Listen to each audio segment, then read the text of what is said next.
Let me ask you something. Have you ever felt stuck in your head, constantly overthinking? You replay the same fears, you ask yourself constantly, what if this is gonna happen? What if that's gonna happen? What if? You have that inner voice of, I'm not good enough, I'm gonna fail, this is not gonna work. Well, if that's the case, you're not alone.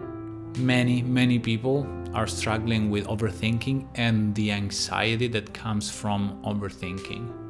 This is a common pattern. We're all somehow guilty of doing it, but the problem is that when we overdo it, when we keep overthinking, it kind of becomes a habit, a way of thinking, and this leads to anxiety, a constant state of alert and being worried that something is gonna go wrong.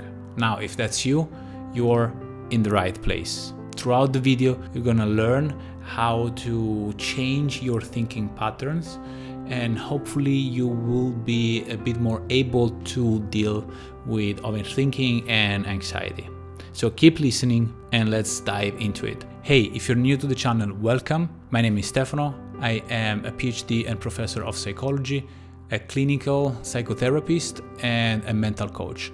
And my goal with this channel is to help you improve your mental health and well-being, and also support your personal development and personal growth journey. Okay, so the first step is that I can try to help you understand how self-limiting beliefs work and how they affect our thoughts, emotions, and behaviors. The first thing to know is that we all have beliefs. Beliefs are mental models about how we can behave in the world, who we are, how other people will respond to us, to our behaviors, to our actions. Good positive beliefs are those beliefs that somehow drive our choices, our behaviors, they make us grow. But at the same time, we might also have limiting self-beliefs that actually limit the belief that we have in ourselves and the confidence that we have that we can achieve certain outcomes and results with our behaviors. So self-limiting beliefs are extremely important because they somehow influence us in not trying, in not doing things. So once we understand what limiting beliefs are and how they influence our behaviors, then we need to understand the second step of this mental process. We might be aware or less aware of our limiting beliefs, but based on those beliefs, we will avoid doing something that we believe is outside our capabilities, our comfort zone. And therefore, we won't try to solve that problem. So if you are afraid of, for example, social situations, or you might be afraid of some big event at work, then the limiting belief will somehow kickstart a process in your head in which you will feel self-doubt. You will start doubting your capabilities, your skills, your ability to overcome that problem. Usually this self-doubt is manifested in your head as a sort of negative self-talk, or in a form of what if kind of dialogue. So what if I tell my partner this idea that I have and she's gonna react badly? What if I will fail my presentation for my team at work?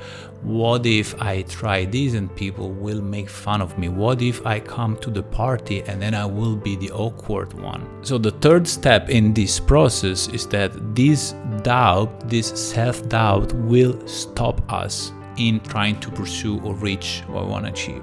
This is extremely important because now we understand that we have beliefs about who we are, what we can or cannot do. Then self-limiting beliefs will inform some sort of doubt, and finally this doubt will stop ourselves in trying. But what happens if we stop trying?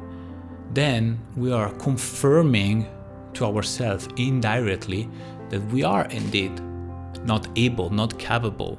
So we are somehow confirming that belief, which will reinforce another doubt, which will stop again the next behavior and again reinforce and reinforce and reinforce this vicious circle, which will end up in low self-esteem, low confidence, and therefore completely avoiding that situation that we're fearing.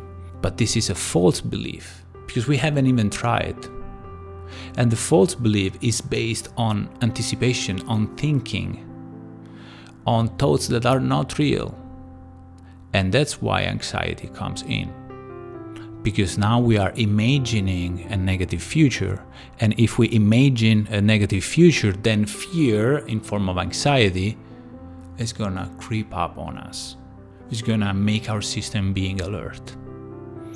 It's gonna tell us, hey, that's dangerous. But again, given what we know now about self-limiting beliefs, self-doubt, avoidance of behaviors, and growing anxiety, now we know that everything is fake, is imagined. We feel it, it feels very real, but it's a visualization, it's imagination. It's not reality. Okay, so now we know that all this process is based on overthinking. Overthinking what we can do or we cannot do, overthinking about our self-doubt, overthinking about if we should do or not do the behavior, and then overthinking about all this anxiety and fear building into us, and then overthinking again about our belief and if we're capable or not, and so forth, so forth, so forth. So basically what happens is that we develop a habit of rumination, of constantly thinking and overthinking about what's gonna happen, what if we do things.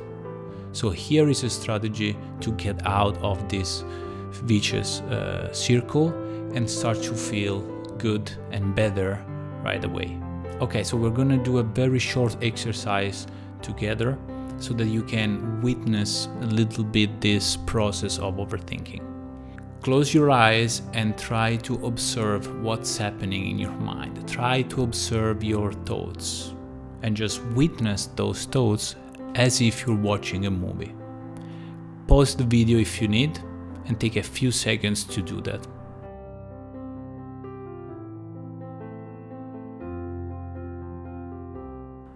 Okay, where did your mind go naturally? Maybe you thought about your body position, or you were observing something in the environment around you, or maybe you were thinking about the grocery that you still have to do, or you need to go pick up your kids, or maybe it's night and you are tired and you're thinking about the meetings tomorrow.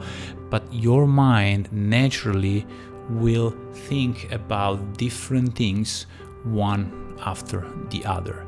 It's us choosing to focalize our attention to the worries that we have. And that's where the overthinking happens. So the second part of the exercise is the one that I would like you to bring home with you if you learned something from this video, is exactly this part now. The next time then you catch yourself overthinking and ruminating, and you will know because the anxiety will be building within you. So the next time that you catch yourself overthinking and ruminating, try to exactly take a step back and observe those thoughts. Try to see what kind of thoughts are passing into your mind, and try to understand whether you are feeding these thoughts with the internal self-talk of what if you're asking yourself what's gonna happen, what if this or what if that, then you're feeding the rumination. So try to take a step back, observe those thoughts without judgment, and they will lose importance, relevance, and they will pass naturally. Because our minds have already this power within themselves. You think about 3,000 different things in a given day, but you somehow get trapped into this rumination on few specific thoughts. So instead of fighting those thoughts or trying to think about something else, just try to take a stance of observer. Actually look in your mind as if it's a movie. And then you will see different scenes will pass by. And that will make you a little bit more free and unstuck from the rumination process. Now, the second part of the strategy is get out of our head and get into action. So when we have catched ourselves overthinking, we have become aware of that, then we have tried to detach a little bit from those thoughts, observe those thoughts from an external point of view, then it's time to act. So start now. When you become aware of your overthinking and rumination, recognize it, become aware of it, observe your thoughts, and start doing that little small action that will bring you closer to where you want to go. So start now. Start in that moment in which you realize that you are overthinking and ruminating. That's the power of action. You are gonna be outside your head and into the world, into the action. Take the action. Start now. So if this resonates with you, stick around. This channel is for true mental well-being and personal growth. No fluff, no motivational talk. True psychological, science-based tools and strategies to help you improve your mental health and well-being, and also develop your personal growth in the direction you want. Subscribe, and I'll see you in the next video.